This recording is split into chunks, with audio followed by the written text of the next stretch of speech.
Bismillahirrahmanirrahim. Assalamualaikum warahmatullahi wabarakatuh. Halo, mahasiswa Universitas Terbuka yang saya banggakan. Kita berjumpa lagi dalam sesi 5 pada mata kuliah pembelajaran berwawasan kemasyarakatan dalam materi muatan kecakapan hidup dalam pembelajaran. Pada sesi diskusi kali ini ada dua pertanyaan yang harus Anda jawab. Pada pertanyaan pertama, Anda diminta untuk menguraikan bagaimana cara Anda sebagai guru untuk mengintegrasikan muatan life skill dalam pembelajaran di kelas. Setelah Anda menguraikan caranya, lalu berikan bagaimana contoh mengajarnya. Ya, jadi pada nomor 1 ini terdapat dua pertanyaan yang harus Anda jawab, yaitu bagaimana cara Anda sebagai guru untuk mengintegrasikan muatan life skill dalam pembelajaran di kelas. Lalu yang kedua, berikan contoh cara mengajar Anda di kelas ini dengan cara bagaimana. Jadi saya tidak mau jawaban pada bagian ini sekedar wacana, tapi saya harus melihat bagaimana cara Anda mengajarkannya. Kenapa? Agar saya dapat memahami apa yang Anda maksud dari jawaban Anda.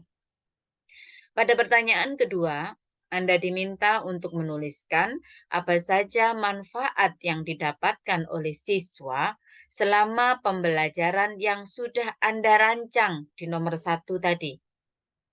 Jadi, saya yakin Bapak Ibu guru yang ada di sini sudah terbiasa untuk merancang pembelajaran, maka contoh yang sudah Anda berikan, sudah Anda rancang di pertanyaan nomor 1, Anda jawab di pertanyaan nomor 2, itu bagaimana, apa saja manfaatnya menurut siswa selama pembelajaran. Jadi ini dalam kacamata siswa selama pembelajaran itu manfaatnya apa. Ya. Pada sesi diskusi kali ini, silakan Anda menjawab berdasarkan pengalaman Anda. Maka tidak perlu Anda beri rujukan teori dari modul apapun ataupun dari buku. Ya. Maka karena berdasarkan pengalaman mengajar Anda, saya tidak mau isinya justru copy paste. Copy paste dari internet kah atau copy paste dari jawaban teman di kolom diskusi, ya. Maka silakan dijawab berdasarkan pengalaman Anda. Apabila Anda belum mengajar di sekolah, maka silahkan Anda harus banyak membaca lagi dari referensi apapun, maka buat rencana muatan life skill itu bagaimana. Silakan dibaca modulnya, lalu dicari referensi kira-kira mengajarnya bagaimana. Nah, silakan dirancang ya bagi Anda yang belum mengajar di sekolah, jangan berkecil hati, silahkan dirancang karena membuat rancangan pembelajaran atau desain pembelajaran juga merupakan bagian dari administrasi seorang guru. Ya. Kemudian selanjutnya pada bagian tugas 2, di sini Anda diminta untuk mengumpulkan progres praktek pembimbingan di masyarakat sesuai dengan program yang Anda pilih dan sesuai dengan format yang ada di LMS. Ya, jadi kemarin Anda memilih program apa, Anda membuat rancangan pembimbingannya itu bagaimana, maka silahkan progresnya ini diberitahukan sekarang, dilaporkan. Ya, di sini berdasarkan template yang sudah ada di LMS, saya perjelas satu persatu. Ya, pada bab pendahuluan di sini saya tidak mau narasi yang Anda tuliskan hanya sekedar basa-basi. Jadi silahkan Anda tulis berdasarkan data di lapangan, tapi pendahuluan bukan hasil ya. Jadi apa saja yang dituliskan di sini ya. Sebelumnya saya tidak mau di sini Anda menuliskan basa-basi hanya satu paragraf. Setelah itu langsung bab 2. Jadi tidak mungkin pendahuluan ini hanya satu paragraf. Ya, apalagi kalau ada yang banyak betul 2 halaman itu pendahuluan saja. Ya, padahal tidak perlu sebanyak itu. Tapi misalnya ada ternyata jawaban sebanyak itu semuanya kopas dari internet. Ya, jadi saya temukan ada jawaban seperti itu pasti nilai pendahuluan akan saya beri catatan, gitu ya, atau paling tidak saya beri feedback agar diperbarui di pendahuluan, ya. Maka apa saja yang harus dicantumkan pada pendahuluan, di sini saya jelaskan alurnya. Yang pertama, jelaskan dulu latar belakang dari program yang sudah Anda pilih, ya. Misalnya Anda memilih program Taman Bacaan Masyarakat. Maka Anda jelaskan dulu apa itu taman bacaan, apa manfaatnya. Ya, ini maka boleh kalau misalnya Anda ambilkan dari referensi, tapi bukan kopas dari internet ya, dari referensi buku boleh, ya. Kemudian yang kedua, setelah Anda menjelaskan tentang alur, ya, yang kedua jelaskan tentang lapangan. Ya, tempat Anda melakukan pembimbingan itu di mana? Kondisi warga belajarnya itu bagaimana? Ya, maka di sini tadi yang saya sampaikan, ya, tuliskan data awal. Jadi yang Anda tuliskan di sini bukan data sudah jadi semuanya, bukan. Tapi data awal dari warga belajar, yang sudah saya sampaikan dulu, yaitu Anda setidaknya sudah wawancara dengan tokoh masyarakat. Maka hasil apa saja yang Anda dapatkan dari tokoh masyarakat ini merupakan data awal yang sudah bisa Anda tuliskan pada bagian pendahuluan di alur yang kedua. Ya, seperti Anda jelaskan bagaimana lapangan ini potensinya apa, kekurangannya apa, kemudian alasan kuat Anda untuk melakukan program ini di tempat ini, ya. Kemudian yang ketiga, sampaikan tujuan Anda. Apa tujuan Anda melaksanakan program ini? Dan nanti arahkan ke judul. Ya, jadi sinkron antara judul, isi pendahuluan Anda. Kemudian pada bab yang kedua, yaitu proses pembimbingan, ya, silahkan pada bab ini diisikan sesuai dengan format rancangan program di tugas 1. Boleh.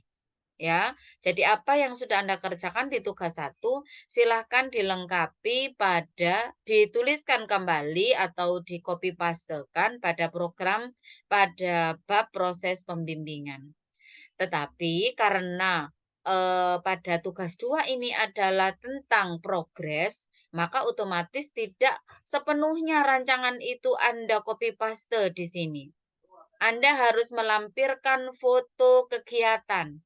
Ya, jadi misalnya kegiatan pertama Anda melakukan apa namanya pengumpulan data awal, maka fotonya mana?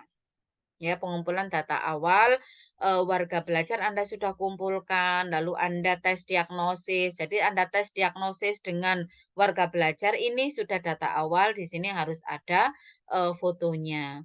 Bahkan kalau perlu dengan videonya. Ini sudah saya jelaskan pada sesi pendahuluan pada awal sekali, ya. Setelah Anda berikan bukti fotonya, lalu lampirkan pula produknya.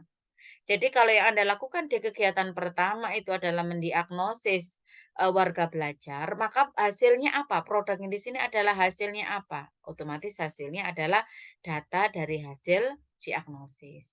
Pada kegiatan kedua, misalnya Anda membuat pembimbingan, misalnya pada program kepemudaan, Anda membimbing para pemuda untuk belajar kreatif menggunakan internet, ya. Jadi, selama program itu sama, berikan foto. Jadi pada kegiatan kedua berikan fotonya, kalau perlu dengan videonya. Video bagaimana tidak bisa diletakkan di Word, maka silahkan diletakkan di Google Drive, link Google Drive diletakkan di Word. Jadi ketika saya mengoreksi, saya tinggal klik, maka akan muncul video Anda. Jangan lupa Google Drive Anda disetting ke publik agar saya bisa melihat apa isinya, ya. Kemudian, selain ini, tugas satu isinya adalah tugas satu yang dilengkapi dengan foto ataupun video, ya, karena ini progres, maka, saya tidak mau isinya sama sekali hanya sama dengan pertemuan satu. ya, maka harus memang terlihat buktinya, walaupun belum terlaksana selama 8 kali, ya, itu. Kemudian selain atas yang saya sebutkan tadi, tugas satu, kemudian beserta foto dan produknya, apa saja yang dilampirkan, ya. Bisa di sini Bapak Ibu lihat pada modul PBK. Jadi di modul PBK di situ banyak sekali template, ada tabel. Ini sudah saya jelaskan pada sesi sebelum-sebelumnya. Jadi kalau ingin tahu ada template di mana, halaman berapa itu sudah saya jelaskan atau bisa Anda buka sendiri di modul PBK. Maka sesuaikan di situ, tabelnya itu jangan hanya ditulis tabelnya saja, tapi silakan diisi dengan data yang Anda lakukan, yang sudah Anda lakukan selama proses pembimbingan. Ya, di situ sesuai dengan karakternya sendiri-sendiri, jadi silahkan difahami di modul PBK, ya. Kemudian jangan lupa berikan materi lengkapnya. Ya, jadi misalnya tadi kegiatan kedua, Anda memberikan pelatihan kepada para pemuda untuk, memanfaatkan internet dengan baik, maka materinya apa? Nah, materinya ini boleh, sangat amat boleh Anda letakkan pada, bab ini, ya. Karena dengan saya melihat materinya itu di setiap pertemuan, ya, maka saya melihat memang betul-betul Anda berprogres. Jadi misalnya kegiatan satu tadi Anda melakukan tes diagnosis, soal-soalnya apa? Silahkan dilampirkan. Kemudian pada kegiatan 2 Anda melakukan pembimbingan berupa kepada pemuda dengan pemanfaatan internet, materinya mana?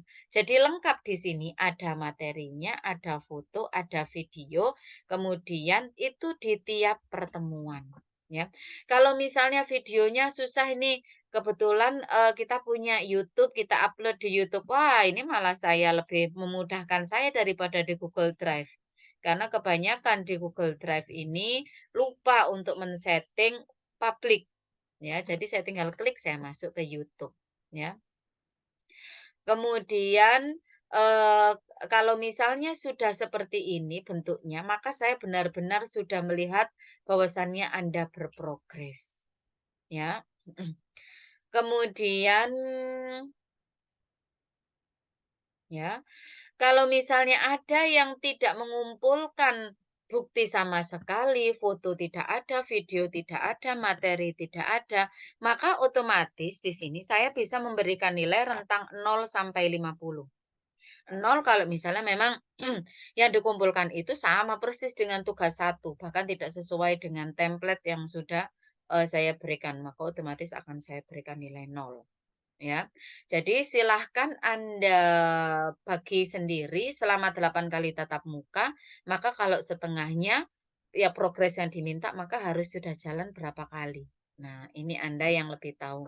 Kalaupun misalnya memang seharusnya progres ini sudah 4 kali, tapi saya masih mengumpulkan 2 kali kegiatan, maka jangan lupa nanti pada bab ketiga, ya, kelanjutan kegiatan pembimbingan. Ya, ini bab ketiganya. Silahkan di sini Anda tuliskan problemnya apa, ya. Jadi misalnya tadi baru 2 kali karena kebetulan, para warga belajar ada problem ini, boleh. Atau, saya sendiri ada problem ini. Nah, maka di sini karena babnya itu adalah kelanjutan kegiatan pembimbingan, dari problem yang Anda, hadapi sehingga Anda belum mencapai target di progres minggu ini, itu Anda jelaskan bagaimana kelanjutan pembimbingan yang masih sisa. Jadi misalnya Anda hanya mengumpulkan 2, maka otomatis kurang 6. 6 kali kegiatan ini Anda harus lakukan kapan, kemudian apa yang Anda lakukan, ini harus sudah direncanakan dengan matang pada kegiatan, kelanjutan untuk pembimbingan Anda di masyarakat, ya. Kemudian pada bab ini, tuliskan pula evaluasinya. Ya, jadi, misalnya Anda sudah melakukan 4 kali kegiatan, ya, 4 kali kegiatan ini evaluasinya apa, hambatannya apa, maka silahkan dijelaskan sambil Anda narasikan bagaimana tindak lanjutnya. ya. Jadi kalau misalnya diberi tabel sekalian, pertemuan selanjutnya saya akan ini, kemudian tindak lanjutnya ini, hambatannya ini. Nah, ini akan lebih memudahkan saya nanti dalam mengoreksi, ya. Demikian penjelasan dari saya. Kalau ada yang tidak difahami, silakan ditanyakan di chat grup LMS, ya. Bukan chat Japri yang ada di LMS, tapi chat grup. Jadi kalau ada yang bertanya-tanya tentang hal yang sama agar semua bisa melihat. Ya, jangan chat Japri di LMS tapi di chat grup, ya. Kemudian silahkan, Anda kumpulkan tugas Anda yang ini sesuai dengan ketentuan yang sudah saya jelaskan tadi di atas. Bismillah, diniatkan untuk pengabdian agar mendapatkan bonusnya, yaitu, pahala dari Allah Subhanahu wa taala, ya. Jadi, silahkan diniatkan ingin memberikan pengabdian yang tulus pada masyarakat, agar hasilnya bukan hanya mendapatkan nilai dari saya, nilai terbaik dari saya, tapi juga mendapatkan nilai yang terbaik dari Allah Subhanahu wa taala. Ya, amin amin ya robbal alamin. Tapi otomatis yang berprogres ya pasti akan mendapatkan nilai terbaik dari saya. Saya tunggu ya. Assalamualaikum warahmatullahi wabarakatuh.